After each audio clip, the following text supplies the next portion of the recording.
Talkback off. Praise God.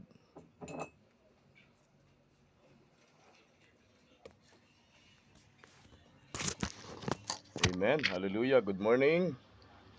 Good morning everyone, and welcome po muli sa ating episode.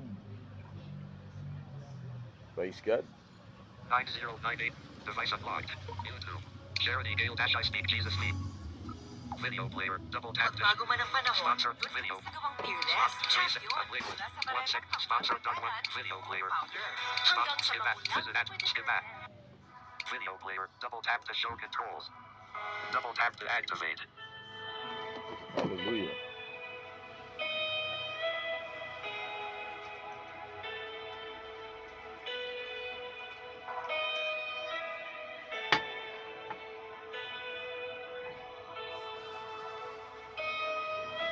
I just want to speak the name of Jesus Amen. To God with the glory. over every heart and every mind. 'Cause I know there is peace within your presence. I speak Jesus.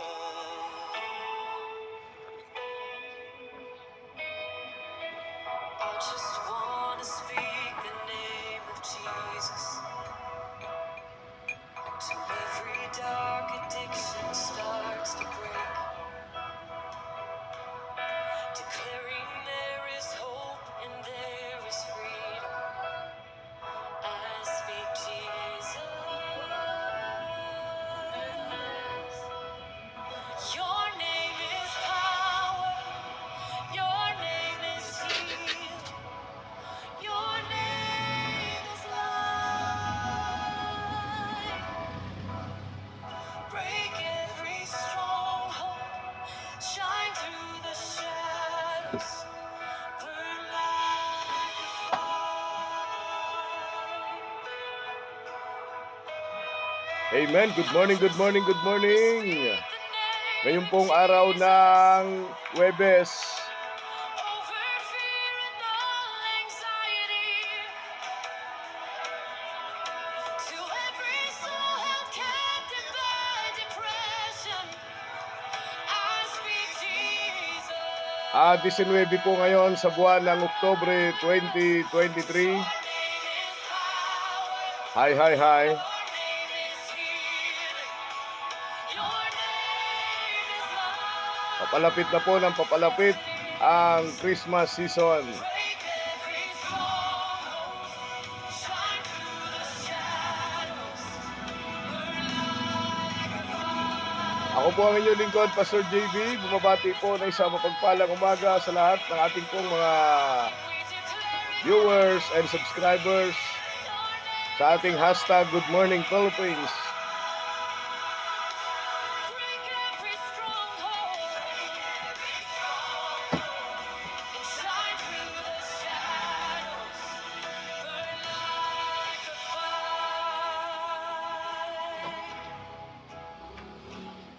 Shout Jesus from the mountains. Happy birthday po sa lahat ng mga birthday celebrants.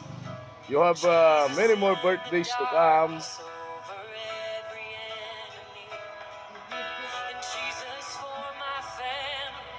I speak the holy name. Jesus. Oh, shout Jesus from the mountains. Jesus in the streets. Jesus in the darkness over every enemy. Jesus for my family. I speak the holy name. Jesus. Your name is healing. Ngayon po ay umpisa na rin po ng campaign period ng mga tumatakbong barangay and SK chairman sa buong bansa.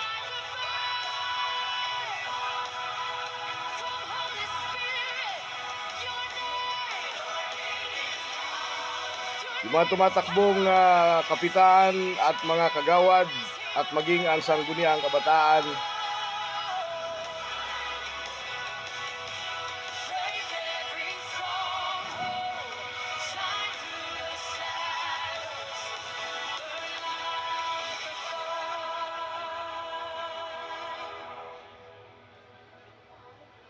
I just wanna speak the name of Jesus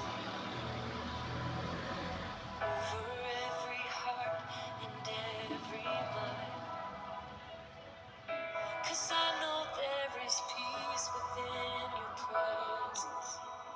I speak Jesus.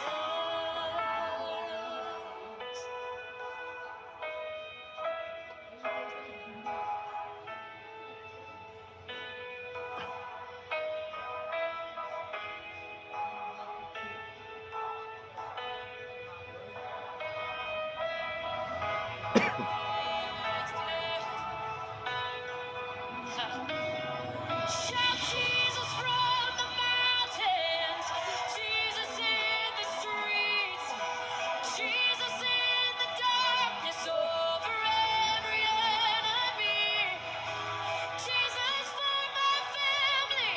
I speak the holy name, Jesus.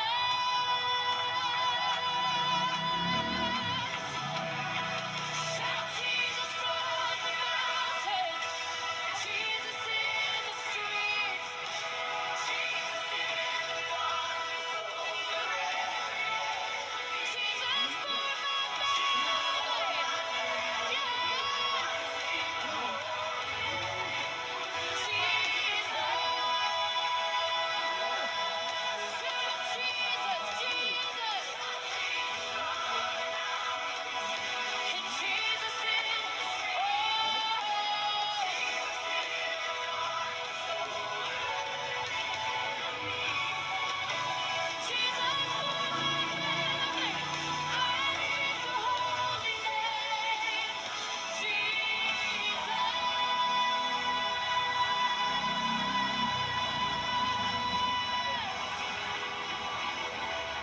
Yes, praise God.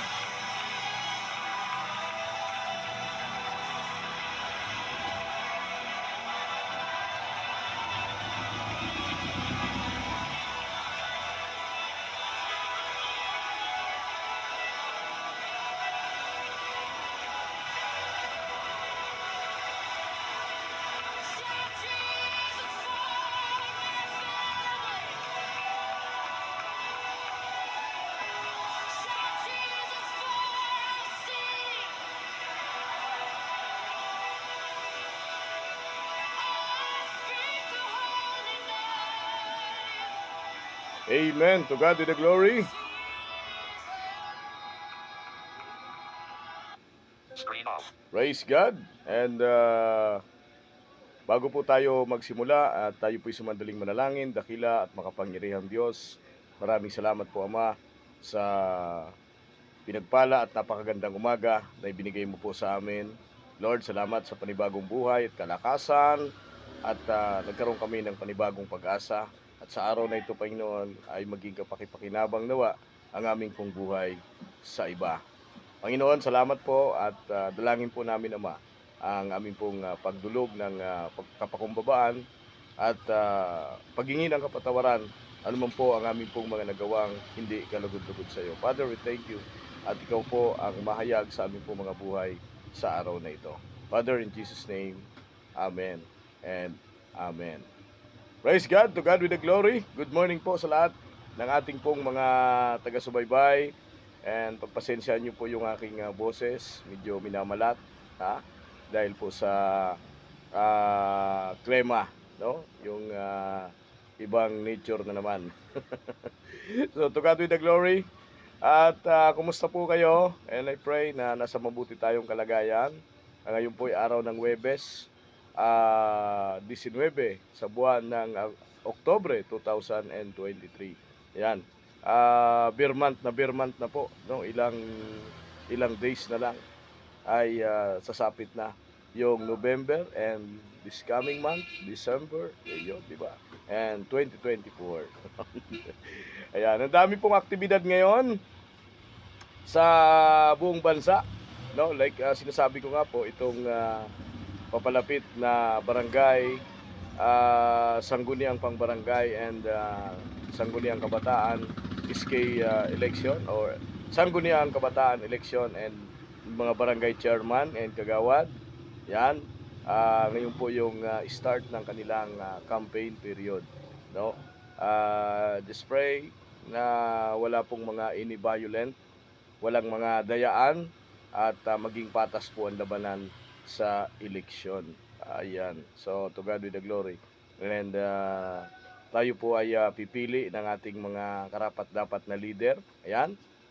Pupuntahan kayo sa inyong mga bahay-bahay at pakinggan ninyo ang kanilang mga plataforma at kung ito ba ay naaangkot sa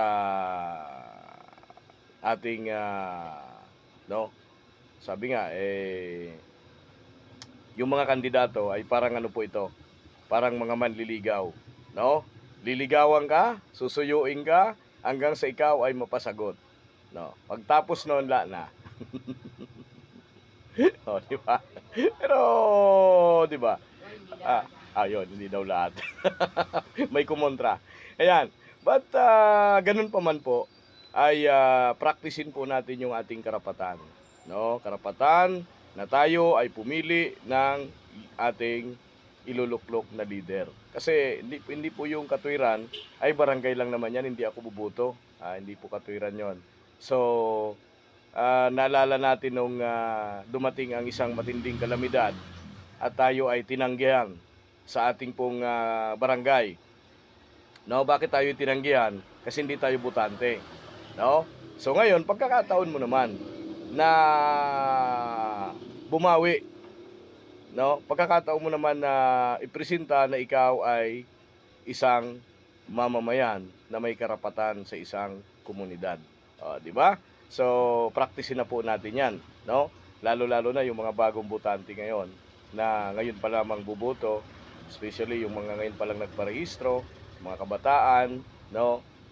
Buboto sa kapitan, kagawad, ilan ba yung kagawad? 7. Ayan. At SK, no? Yung sa SK, hindi wala akong idea kung ilan. Ayan, to God with the glory. So, just pray. Pag-pray po natin sila na lalo na yung mga tumatakbo. Tandaan po natin ay dalawa lang po ang pupwedeng mangyari. Either ikaw ay matalo o either manalo. So pag natalo ka, huwag mong isiping ikaw ay dinaya. Pag nanalo ka, wag naman mag-isip yung iba na ikaw ay nandaya. Di ba? So ganun lang po 'yon. No, dalawa lang naman ang pwedeng ibintang sa iyo. Either ikaw ay nandaya or dinaya. Okay, so good morning. Siyempre po ang programang ito ay atid sa inyo ng P-Joyce Massage. Matatagpuan po kami sa 4th floor ng Farmers Plaza, Cubao. At open po ito ng 10 a.m. to 9 p.m. daily. P-Joyce Massage at 4th floor ng Farmers Plaza at 2nd floor ng Ali Mall, Cubao, Quezon City. Ayan, puntahan niyo po kami at kayo po ay magpa-relax. P-Joyce Massage at 4th floor ng Farmers Plaza, 2nd floor ng Ali Mall, Cubao, Quezon City. Siyempre po, mas mainam gamitin ang Pauliniment. Pauliniment, ito po ay sigurado, garantisado. At ito po ay mabibili sa lahat ng Mercury Drugstore nationwide at maging inyong paboritong Watson nationwide. Pauliniment, paborito. Paborito ko pong brand ang Pauliniment. Ayan, mga ka-YouTube. At syempre po ang ating pong YouTube channel, please like and share and follow. Yan. Paki-like po ninyo and pakidagdagan po ang mga subscriber natin. Yan. DJC Laundry Shop at Barangay 138 Captain Joe Apartment, Pasay City. Hanapin niyo si Mami Glo sa Barangay 138 Captain Joe. Dito po yan sa Cabrera. Kung kayo ay taga Pasay. Yan. Dito kayo magpalaba. Open ng 8 a.m. to 6 p.m. Monday to Saturday. Pagkaaraw po ng Linggo, 1 p.m. to 6 p.m. DJC Laundry Shop. Yan. Ito. Sa Saturday na ho ito. Winners Island Fellowship International Ministry 10th year anniversary in behalf our Bishop Chris Barrios at Kabayan Hotel sa darating po na October 21, 2023 at 9 a.m. to 1. No, kasi 12 ano ito, lunch. Diba? Ayan. Winners Island Fellowship International Ministry 10th year anniversary. Imbitado po lahat ng mga pastors affiliated sa Winners Island Fellowship International Ministry 10th year anniversary. Ang aming pong simbahan ay matatagpuan sa Escola Madonna Compound, Apelo Cruz, Malibay, Pasay City. So 10th year anniversary na ho ito. At meron po siyang tinatawag na registration fee.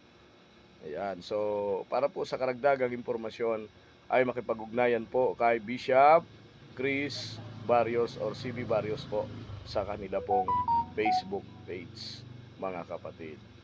Ayan. Machik nga may. Mukhang nagloko na naman. Ayan. So, to God with the glory.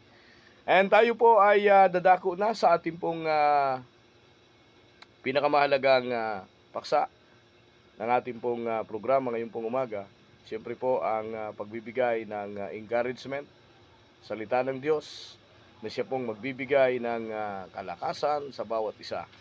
Ang salita ng Diyos, ito po ay sabi po dito sa Matthew chapter 4 verse 4, hindi lamang sa tinapay nabubuhay ang tao, maging sa salita ng Diyos. So, hindi lamang pagkain pisikal, kailangan mo rin kumain ng spiritual food. Di ba? Ano po yung spiritual food? Spiritual food is ito po ay salita ng Diyos. No, di ba? Salita ng Diyos na siya magbibigay ng kalakasan sa buhay mo at siyang patuloy na magbibigay ng liwanag sa buhay mo kung kinilala mo na ang Panginoon at tinanggap mo na siya bilang tagapagligtas at hari ng iyong buhay. Okay, so to God with the glory. Anong iyong inandami? No, yung kapangalan ko pa. Sa aklat ng Joel chapter 2 verse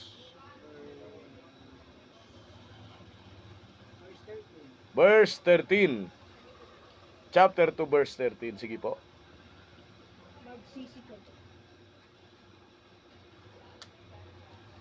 Yan. Magsisi kayo ng tao sa puso Ayun. at hindi pakitang tao lang. Magbalik loob kayo kay Yahweh na inyong Diyos. Siya'y mahabagin at mapagmahal. Hindi madaling magalit at wagas ang pag-ibig. Laging handang magpatawad at hindi nagpaparusa sa nagsisisi. Grabe. 14. Maaaring lingapin kayong muli ni Yahweh na inyong Diyos at bigyan kayo ng masaganang ani. Grabe. To God with the glory. Tayo po'y sumandaling manalangin. Dakilang Diyos na makapangyarihan sa lahat. Salamat po, Ama, sa iyong mga salita ngayong umaga. And I pray na ang iyong mga salita, Panginoon, ay mahayag sa aming pong mga buhay at ito po'y tumimo sa aming pong mga puso't isipan. Pagpalain mo po lahat ng makakarinig, Panginoon, ng iyong salita. In Jesus' name we pray. Amen. Sabi po dito sa aklat ni Joel, chapter 2, verse 13. Ano daw po ang gagawin natin? Tayo ay magsisi. No. Ng tao sa puso. Magsisi ng tao sa puso. Ibig sabihin, magbalik loob tayo sa Panginoon na totoo. Kasi meron pong mga meron pong mga tinatawag na mga pagpaimbabaw. Hindi ibig sabihin hindi bukal sa kanyang kalooban ang paghingi ng tawad.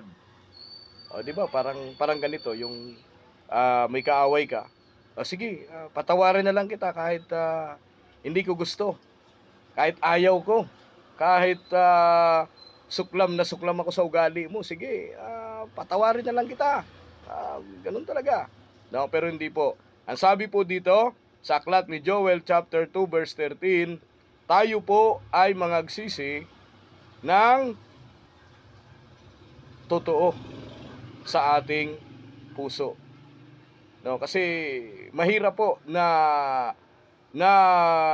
ang pagbabalik mo sa Panginoon, ang pagbabalik loob mo sa Panginoon ay hindi bukal sa puso o tinatawag na napipilitan, no?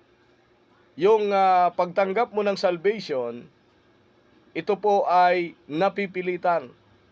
Pinilit ka lang naman ni Pastor JB, pinilit ka lang naman ni Mami Glo, pinilit ka lang naman ni Pastor Chris, o pinilit ka lang naman ng mga evangelist, ng mga member, pinilit ka lang naman, mahirap po 'yon. Kasi napupulitan ka na.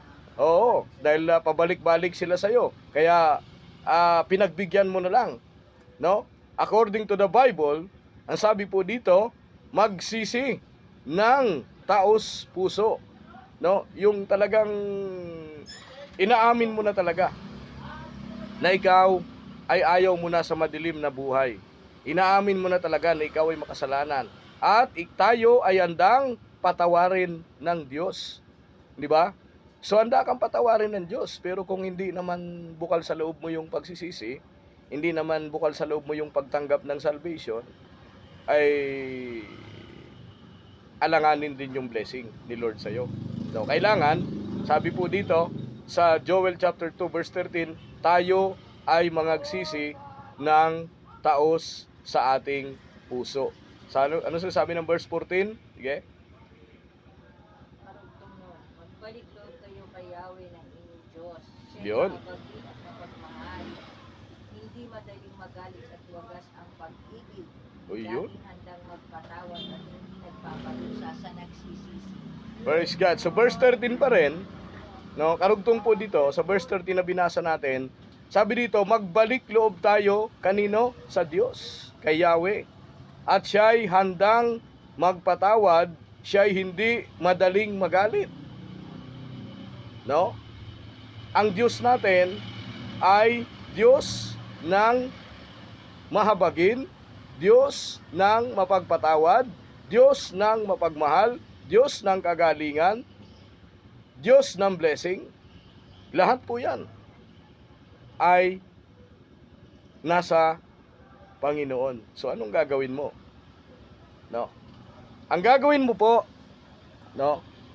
Ang gagawin mo po mga kapatid ay ikaw ay magbalik loob sa ating Panginoon. Kung nawala ka sa ministry mo, nawala ka sa paglilingkod mo sa Panginoon dahil sa mga hamon ng mundo, yung mga problema ng mundo na kinaharap mo, yung temptation, yung pita ng laman, yung kahiligan sa pananalapi, nagalit ka kay pastor, nagalit ka sa mga kapwa mo member, nag-backslide ka. Sabi dito, ang Diyos natin ay mahabagin, mapagpatawad, no? Hindi madaling magalit at sabi dito, lilingapin tayo ng Diyos. No? Papatawarin muli tayo at bibigyan tayo ng pagkakataon na makapaglingkod muli. At bibigyan tayo ng pagkakataon sa kanyang kaharian. No? Kung may kung pa rin 'yun, ha?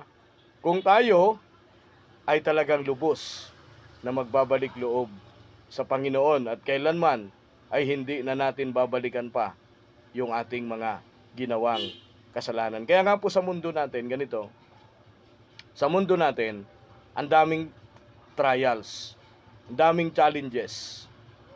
Kapag ka hindi ka matatag, ay talagang maring ikaw ay madala. O maring ikaw ay mag-backslide, maring ikaw ay mawala sa ministry. Maraming challenges, maraming problema. Isa sa mga challenges, ang kahirapan, pagsubok, kawalan ng pananalapi, o pagsubok sa pamilya mo na siyang maglayo sa iyo sa pananampalataya sa Panginoon. Isa po sa mga challenges ng mundo. Persecution. Yung hindi ka paniwalaan na dating ikaw kasi yan, pero nagbalik loob ka na sa Panginoon. ngunit hindi ka bigyan ng pagkakataon ng mundo.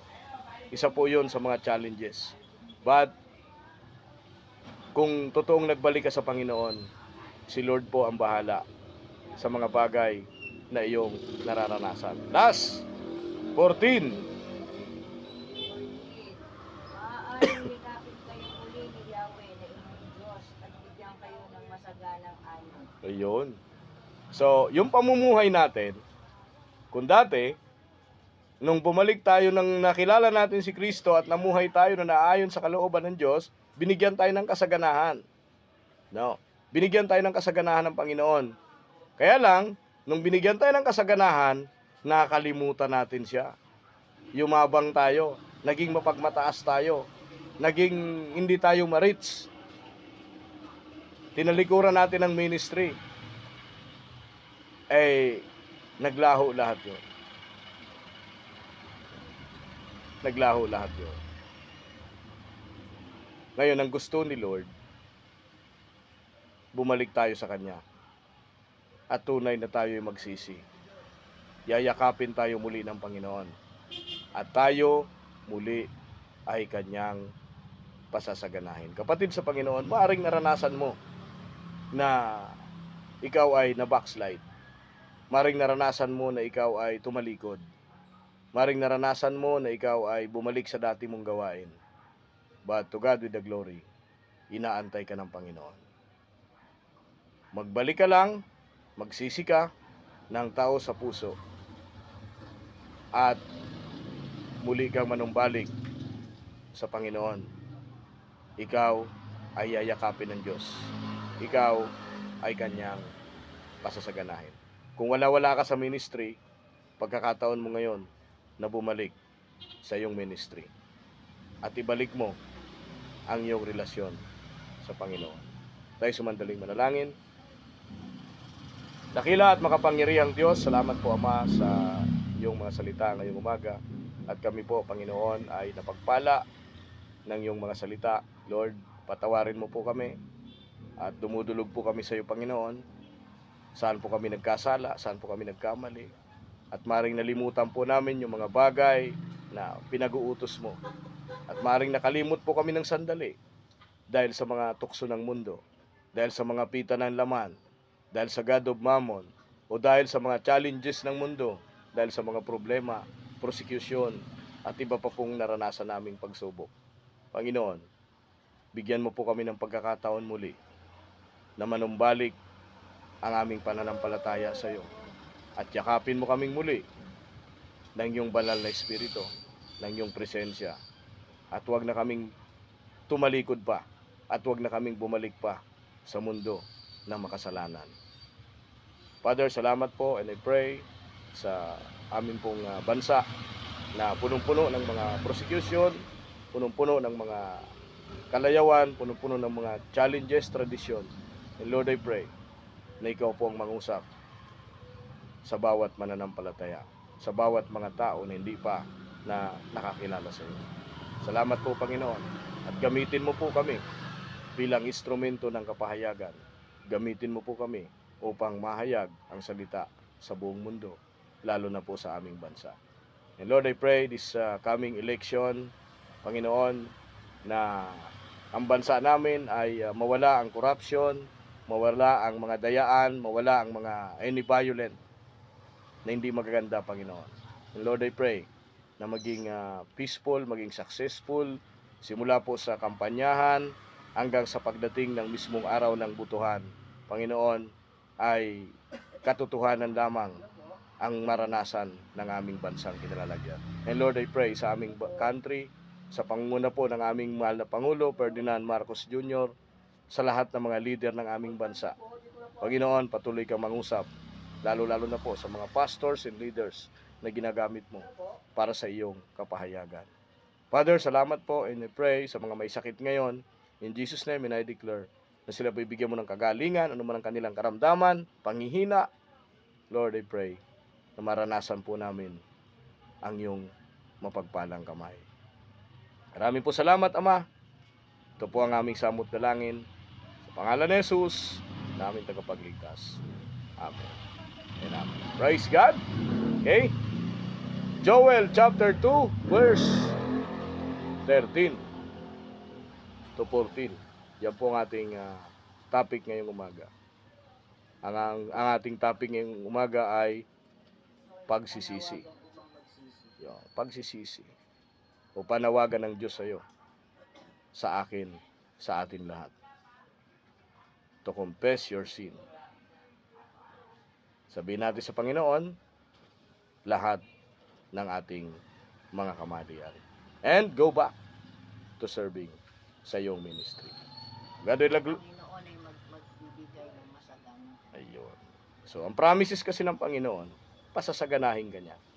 Hindi ka niya iiwan, ni pababayaan. To God be the glory. Tayo pa yung magpatugtog ng ating bilang. 9:39. Device unlocked. YouTube. Video minimum on cast caption more up high preview rewind play with fast next video. 7 minutes next video. 7 minutes next video.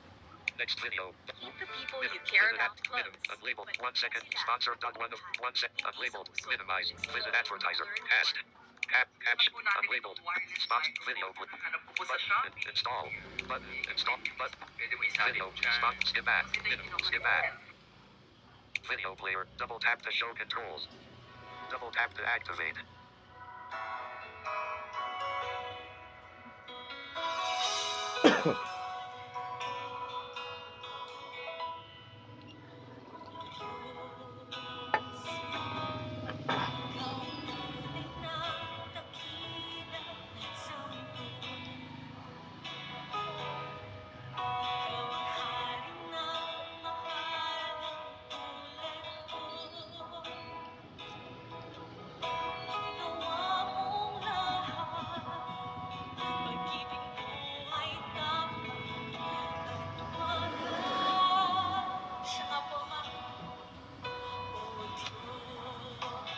Kapatid sa pananampalataya, to God be the glory. Naway kayo napagpala sa mga salita ng Panginoon sa araw na ito. Sa the book of Joel,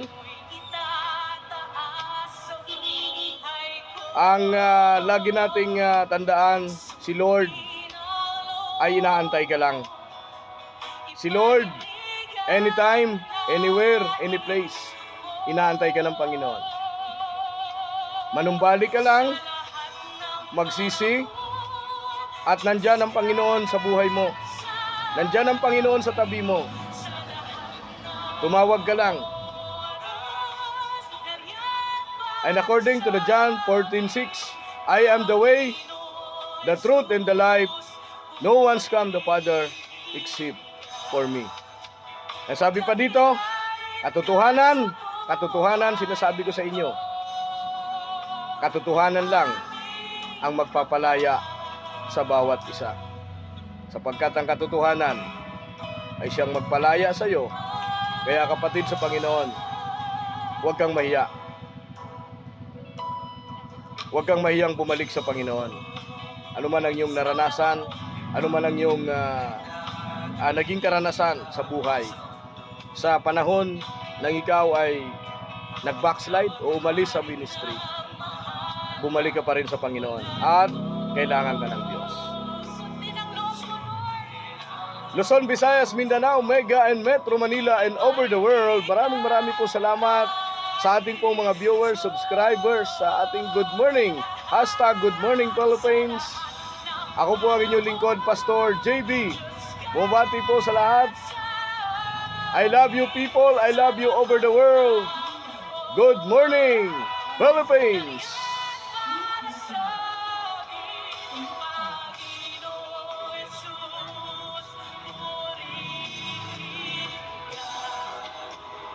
Thank you and God bless. Please like and share and subscribe to my Joel Brazal YouTube channel.